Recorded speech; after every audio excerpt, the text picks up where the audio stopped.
అయితే లోతు భార్య అతని వెనుక నుండి తిరిగి చూచి, ఎక్కడి నుండి తిరిగి చూచి, ఎక్కడ నుండి, ఎవరి వెనుక నుండి, లోతు వెనుక నుండి తిరిగి చూచి ఉపశమనమాయె. But his wife, Lot's wife, looked back from behind him, and she became a pillar of salt. She looked back from behind him. She turned back from behind him, and she became a pillar of salt. What did she become? Pillar of salt. వెనుకకు తిరిగి చూడడము వలన, వెనక్కి చూడడం, వెనుదిరగడం అనంటే మరణానికి సాదృశ్యం. వెనుదిరిగి చూడడం, back side, turning back side, looking back side, looking back side, turning back side, going after the things which we have left behind. మనం విడిచి వచ్చిన దాన్ని వెంబడిపోవడం, విడిచి వచ్చిన దాన్ని ఆశ్రయించడం, విడిచిన దాని మీద మనసు మళ్ళుకోవడం, వదులుకున్న దాని మీద మనస్సులో, హృదయంలో ఆశ పుట్టడం, వదులుకున్న దాని మీద రహస్య హృదయంలో ప్రేరేపణ కలగడం. 32వ వచనం, లూకా సువార్త 17వ అధ్యాయము 32వ వచనం. ఎవరిని? లోతు భార్యను జ్ఞాపకం చేసుకొనుండి. 2 పేతురు పత్రిక 2వ అధ్యాయము 22వ వచనం. దాని భావం పై వచనంలో ఉంది చూడండి, 21వ వచనం. వారు నీతి మార్గమును అనుభవపూర్వకముగా తెలుసుకొని, దేన్ని? నీతి మార్గమును అనుభవపూర్వకముగా తెలుసుకొని తమకు అప్పగింపబడిన పరిశుద్ధమైన ఆజ్ఞ, అదొకటే, రకరకాలైన వేల కొలది కాదు, తమకు అప్పగింపబడిన పరిశుద్ధమైన ఆజ్ఞ నుండి తొలగిపోవుట కంటే ఆ మార్గం అనుభవపూర్వకముగా తెలియకయుండుటయే మేలు. అలా తొలగిపోయే వారి పరిస్థితి, అలా తొలగిపోయే వారు ఎలాగున్నారు అని అంటే 22వ వచనం. కుక్క తన వాంతికి తిరిగినట్లుగా, కడగబడిన పంది బురదలో దొరలడానికి పోయినట్లుగా. అంతటితో వదిలిపెట్టలేదు పరిశుద్ధాత్మ దేవుడు. ప్రకటన గ్రంథంలో లాస్ట్ వర్డ్లో, లాస్ట్ పదంలో, లాస్ట్ అధ్యాయంలో కూడా కుక్కలు అని అంటాడు ఆయన. 22వ అధ్యాయము 15వ వచనం. కుక్కలును, మాంత్రికులు, వ్యభిచారులు, నరహంతకులు, విగ్రహారాధకులు.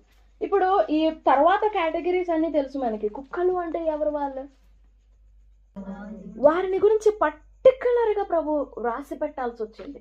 ఈలాంటి వారు అబద్ధమును ప్రేమించి జరిగించు ప్రతి వాడు వెలుపటానుంటాడు. ఈ చివరి కడవరి దినాల్లో విశ్వాస సత్యం నుండి తొలగిపోయే కాలం ఇది. విశ్వాస సత్యము నుండి తొలగిపోయే కాలం.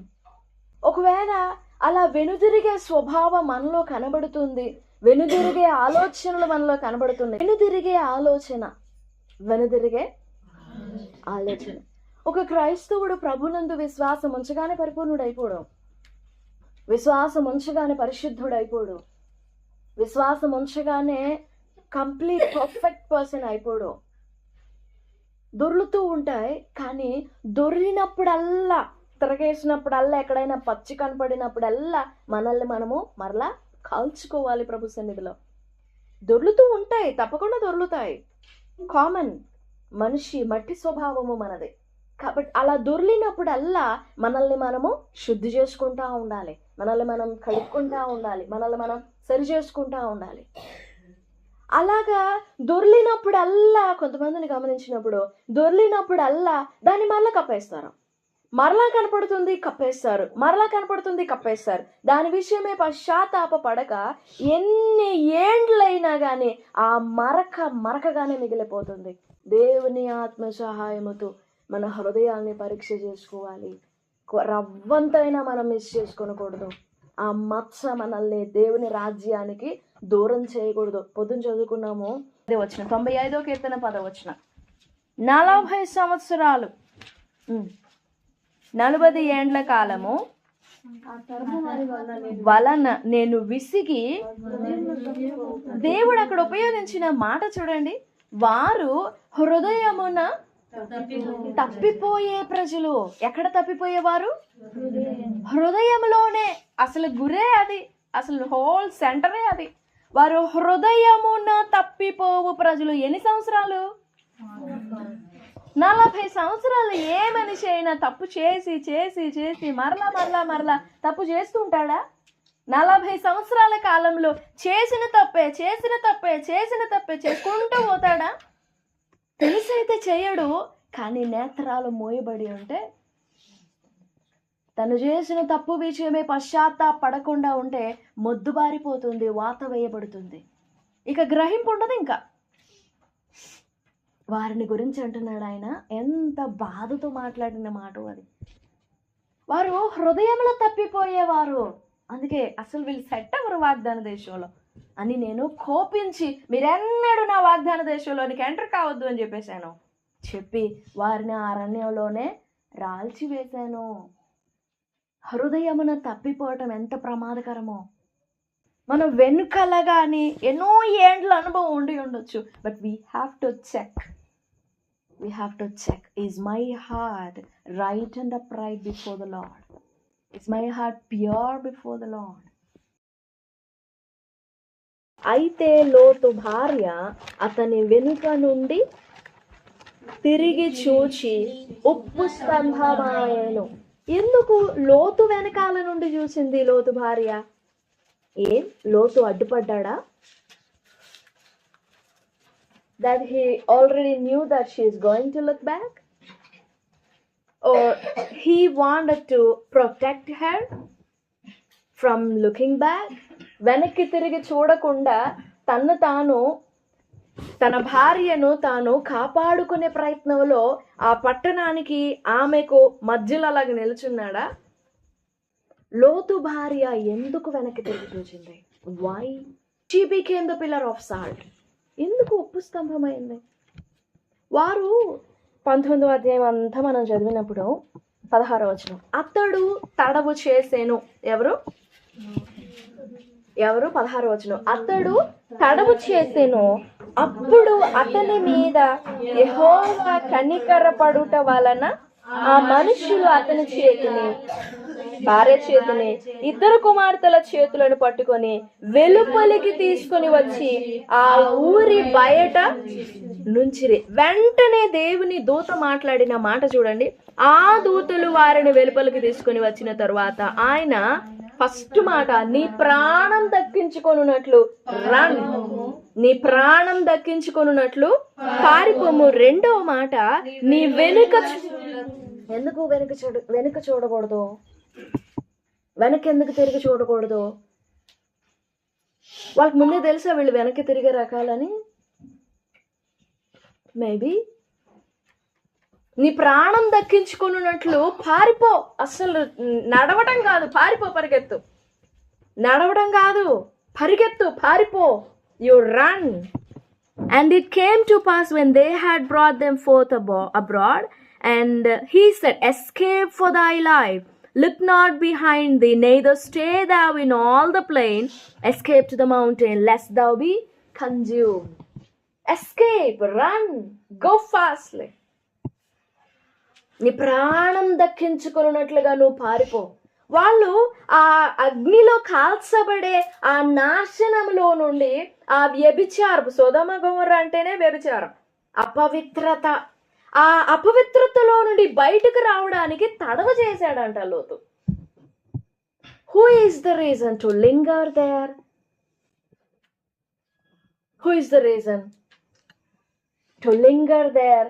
తడవ చేయడానికి కారణం ఎవరు? ఇప్పుడు మనం ఏదన్నా ఊరికి ప్రయాణం అవ్వాలనుకోండి, ఎవరు ఎక్కువ లేట్ చేస్తారు?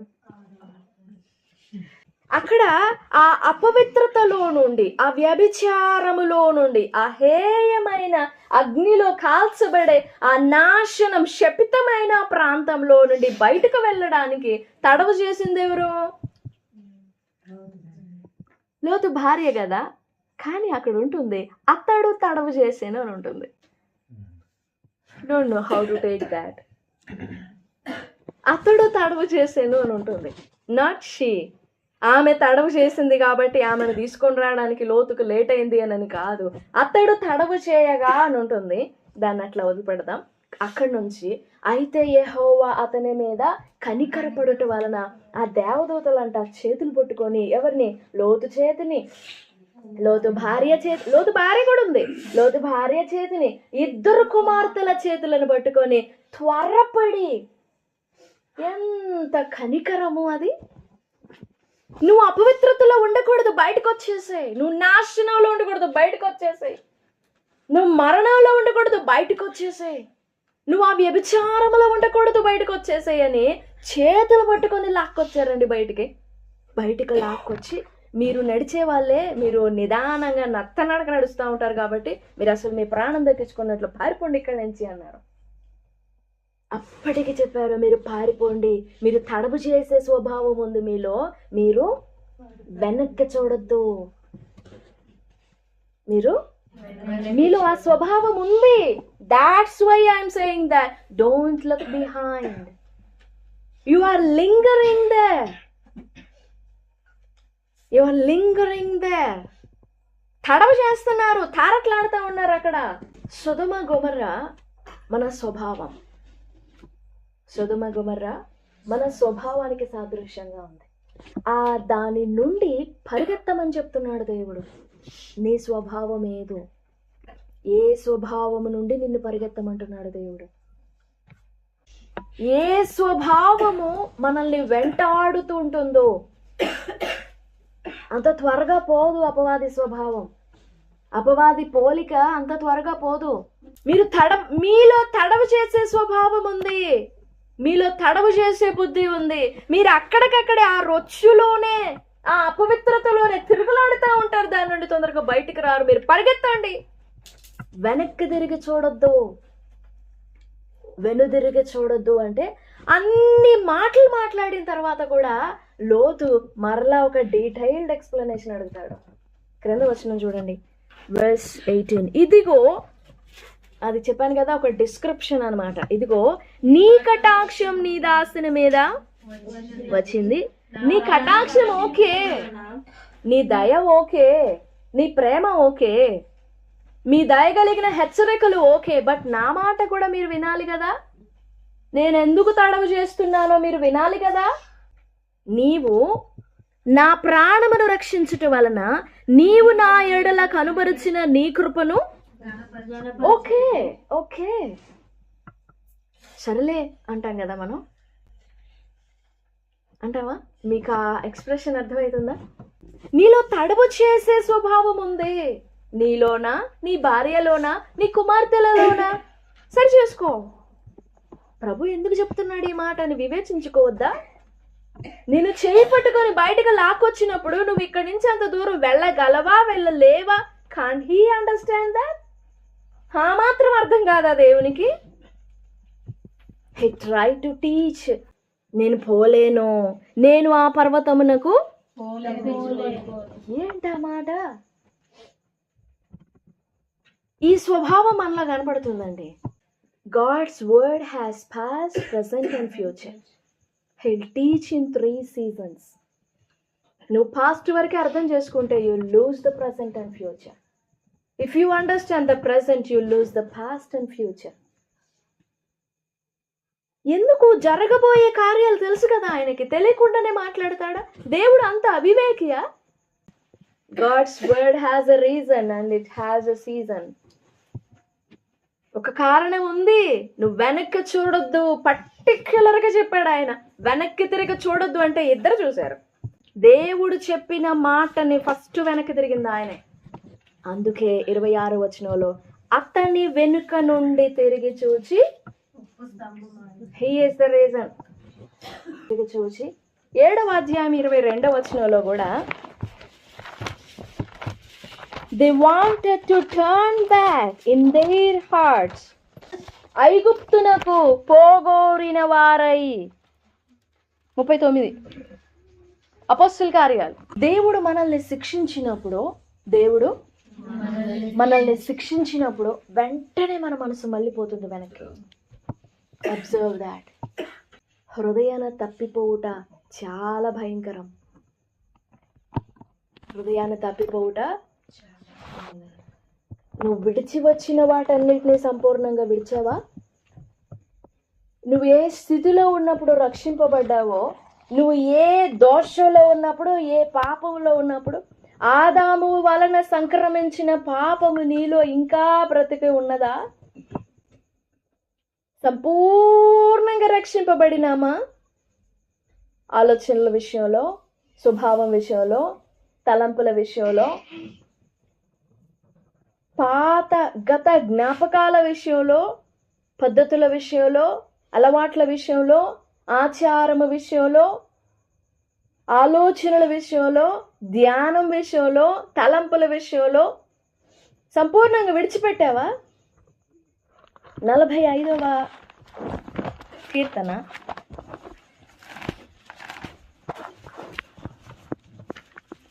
10వ వచనం. కుమారి ఆలకింపుము, ఆలోచించి చెవియొగ్గుము, నీ స్వజనమును మర్చిపో, విడిచిపెట్టేసే. 3 మాటలు ఉంటున్నాయి చూడండి. ఆలకించు, ఆలోచించి చెవియొగ్గు. అవసరమా 3 మాటలు చెప్పాలా? అన్ని మాటలు ఉన్నాయి అని అంటే చాలా సీరియస్గా తర్వాత మాటను ఆలోచించాలి. కుమారి ఆలకించుము, ఆలోచించి చెవియొగ్గుము. ఆలకించు, ఆలోచించు, చెవియొగ్గు. నీ స్వజనాన్ని మర్చిపో. 12వ అధ్యాయంలో అబ్రాహాముతో దేవుడు చెప్పిన మాట అదే. నీ తండ్రి ఇంటిని విడిచిపెట్టు, బయలుదేరు. నీ ఉన్న బంధుజనం అంతటిని విడిచిపెట్టు. ఎవ్రీథింగ్ విడిచిపెట్టేసేయి. అది విడిచిపెట్టడానికి చాలా కాలం పట్టింది అబ్రాహాముకి. ఏది 22వ అధ్యాయము వరకు పట్టింది. ఇస్సాకును బలిపీఠము మీద బలి పశువుగా బంధించి పెట్టేంత వరకు అది పనిచేస్తూనే ఉండింది. విడిచిపెట్టావా? నీ రక్తాన్ని, నీ తండ్రి ఇంటిని, అదే నీ రక్తాన్ని, అలా నీ శరీరాన్ని, నీ కుమారుణ్ణి అర్పించిపోయానంటే అప్పుడు ఖడ్గం పైకెత్తాడు కదా. He was relieved of every relations. నేనా నీ కుమారుడు అనంటే, not my son lord, you are my God. నీవే నా దేవుడవు. అక్కడ బ్రేక్ అయిపోయినాయి మొత్తం. అప్పుడు దేవుడు అన్నారు, ఇందువలన నువ్వు నాకు 12వ అధ్యాయంలో చెప్పానే, ఆ మాటను నువ్వు నెరవేర్చవని, ఇందువలన నువ్వు నాకు భయపడవాడు అని తెలిసిపోయింది. So be blessed and become a blessing. వెనుదిరిగి చూడడం. మన జీవిత దినములు గడిచిపోతుంటాయి, రోజులు స్మూత్గా సాగిపోతుంటాయి. But we'll stay and we'll stuck down where we are. స్తంభించిపోతాం. దేవుని కార్యాలు స్తంభించిపోతాయి, మనము కూడా స్తంభించిపోతాం. మన ఆలోచనలు అక్కడే ఆగిపోతాయి, మన తత్వం అక్కడే ఆగిపోతుంది, మన బుద్ధి అక్కడే ఆగిపోతుంది, మన స్వభావం అక్కడే ఆగిపోతుంది, మన ఆత్మ అక్కడే ఆగిపోతుంది. 3 యోహానులో ఉంటుంది, ప్రియుడా నీ ఆత్మ వర్ధిల్లుచున్న ప్రకారము అని ఉంటుంది. We won't grow in spirit. ఆత్మలో వర్ధిల్లాం. ఇంకెక్కడ వర్ధిల్లుతాం? ఇన్ని రకాలైన ఆత్మలు మన మీద పెట్టుకొని ఇంకెక్కడ వర్ధిల్లుతాం? చేయబట్టుకొని బయటికి లాక్కొచ్చినా కానీ నీ మనసు, నీ హృదయం అంతా అక్కడే ఉంది. 40 సంవత్సరాల యాత్ర చేస్తూనే ఉన్నారు కానీ వాళ్ళు ఐగుప్తుని మాత్రం విడిచిపెట్టలేదంటే ఇశ్రాయేలీలు. తింటూనే ఉన్నారు మన్నా, అగ్నిస్తంభం, మేఘస్తంభం, బండ నుండి నీళ్లు అన్నీ బాగానే ఉన్నాయి. ధర్మశాస్త్రం, విధులు, కట్టడలు అన్నీ ఉన్నాయి, శాసనాలు అన్నీ ఉన్నాయి. కానీ వారు మాత్రం హృదయంలో ఐగుప్తునకు పోగోరిన వారైతే టర్న్ బ్యాక్ టు ఈజిప్ట్. ఆమె లోతు వెనుక నుండి తిరిగి చూచి ఉప్పు స్తంభమైంది. నీ స్వభావము నుండి నీవు కూడా తిరిగి చూస్తున్నావు. మనం చూస్తున్నాం. దాని నుండి విడిపింపబడాలి. ఇందాక చదివాను 95:10 హృదయమున తప్పిపోవారు ఆ దాని నుండి నువ్వు సంపూర్ణంగా విడుదల పొందకపోతే ఆ ఆలోచనే ఆ స్వభావమే నిన్ను దేవుని పరలోక రాజ్యం నుండి దూరం చేసేస్తుంది. ఆ ఆలోచనే హృదయమున తప్పిపోవారు. అందుకే నేను వాళ్ళని విసర్జించేశాను. వాళ్ళు వద్దసలు నా రాజ్యంలోనికి, నా వాగ్దానం, నా విశ్రాంతిలో. అది ఎలాంటి చక్కని మాట చూడండి. నా విశ్రాంతిలో రావద్దు మీరు, నా విశ్రాంతిలోనికి రావద్దు, నా విశ్రాంతిలోనికి రావద్దు. మన హృదయాన్ని పరీక్ష చేసుకుందాం.